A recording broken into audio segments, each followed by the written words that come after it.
Hello there, our wonderful and beautiful esteemed viewers on this favorite mathematics YouTube channel, Mathematics by Buzeno.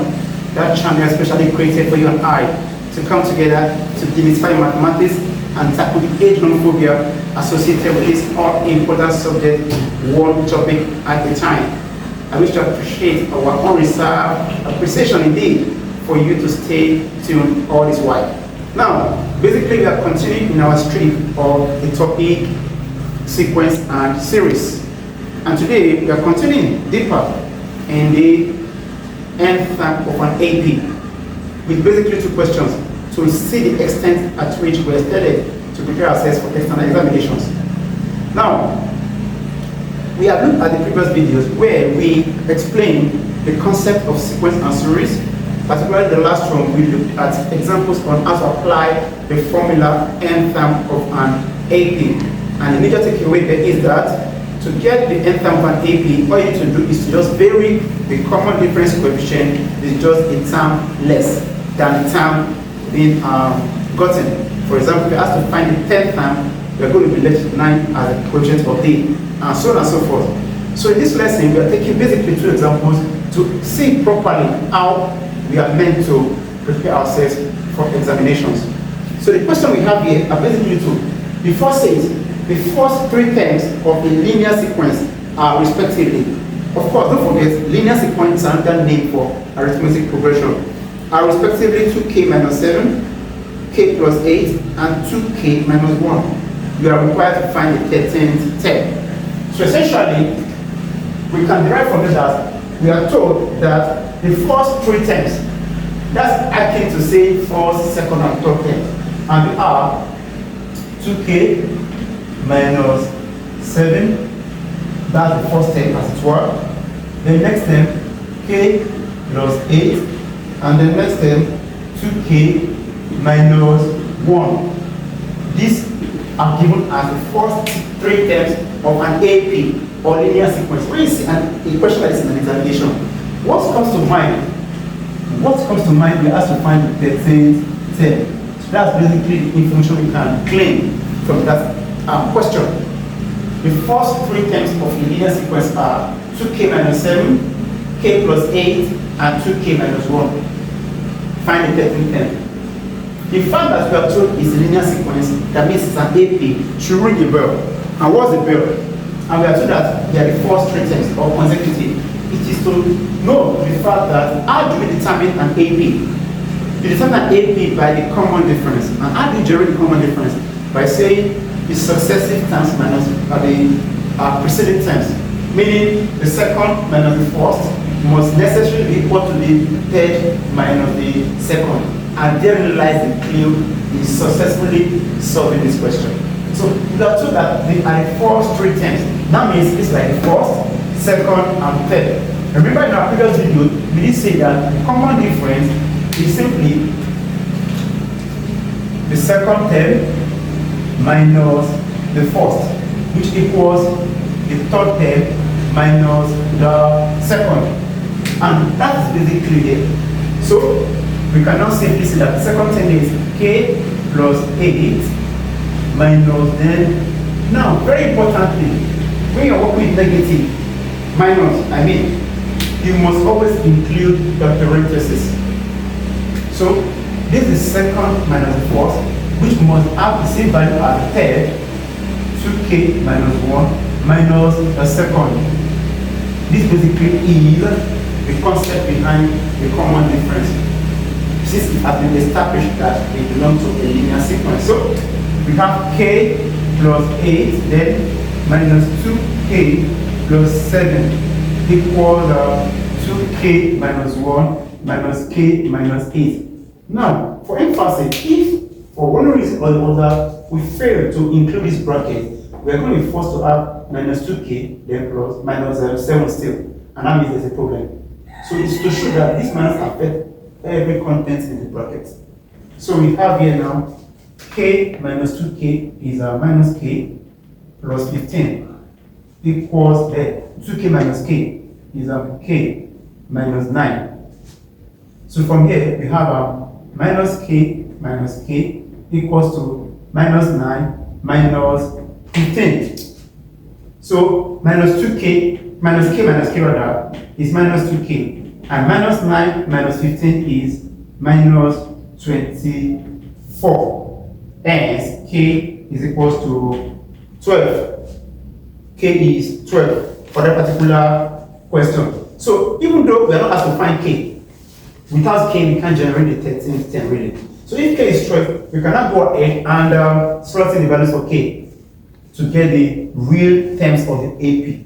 So for the first one, you have 2 by 12 minus 7.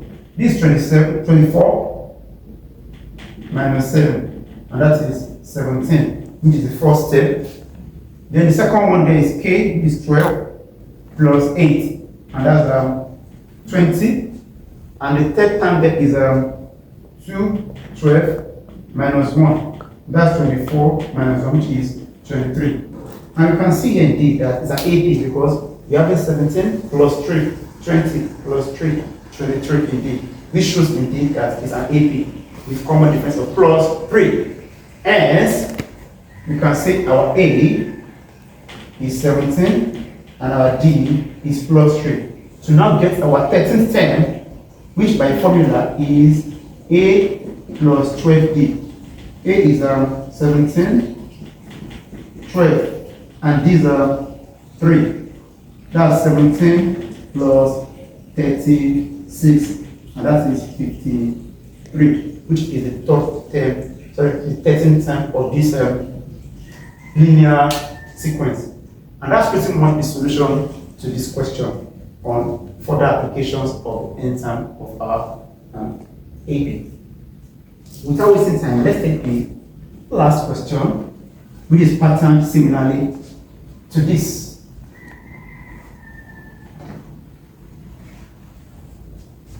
So there again, we have that given that y plus 2, y plus 3, and 2y squared plus 1 are consecutive terms of a linear sequence, find the possible values of y. This is another typical examination question, particularly structured in the essay part or theory. We are told that y plus 2, y plus 3, and 2y squared plus 1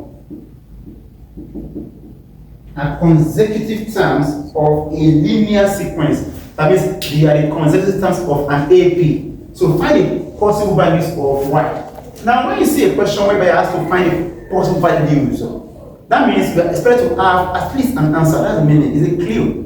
So, and that is actually not far-fetched when we start seeing square, which is quadratic. In other words, the likelihood end of this quadratic equation. And that's why the expression possible values of y. Now, just like the previous example, we are told that these are consecutive, that's succeeding terms of an AP. So, the clue without missing words is that common difference is given as what? Second term minus first term, which is same as third term minus second term. And we delve right in. Second term is y plus 3 on one hand, minus, don't forget again the parentheses, first term y plus 2, equals now third term 2y squared plus 1 minus second term then y plus 3. That's the way to go. For an established linear sequence, the difference is going to be this. And we go further. Hence, opening the bracket, y plus 3 minus y minus 2 equals 2y squared plus 1 minus y minus 3. Hence, we have here y minus y is 0, 3 minus 2 is 1. Then we have here 2y squared minus y, 1 minus 3 is minus 2. So we write this properly, we're going to have 0 is 2y squared minus y minus 2 minus 1, which actually results in 2y squared minus y minus 3 equals to 0. And then we have it, a quadratic equation in y. So we are now back to a different topic inside. This is the beauty of mathematics really. They are always intertwined. So we are left to solve this quadratic equation, and the most favorable approach is the factorization method. So we have 2y squared, we have plus 2y minus 3y minus 3. For the two factors will be plus 2 and minus 3. Hence, we have here 2y bracket y plus 1 minus 3y, minus 3 bracket y plus 1 again. So we have that there. Hence, y plus 1 bracket 2y minus 3 equals 0, which generates y being minus 1 or y being 3 over 2. And that's exactly the values of y we are required to obtain in this question. And with that, we come to the end of the solution of this problem and the end of this particular video on this topic of the nth terms of an AP. So you have been able to see how questions can be patterned when it comes to the nth term of an AP. I believe you found the video quite useful and enlightening, and most importantly, fun as well. If you do, please don't forget to subscribe, like, share, and turn on your button to be the first to know when the next video is dropped. And certainly in the next video, we are looking at something new entirely under AP still, and that is sum of the first n terms of an AP. Stay tuned and stay blessed.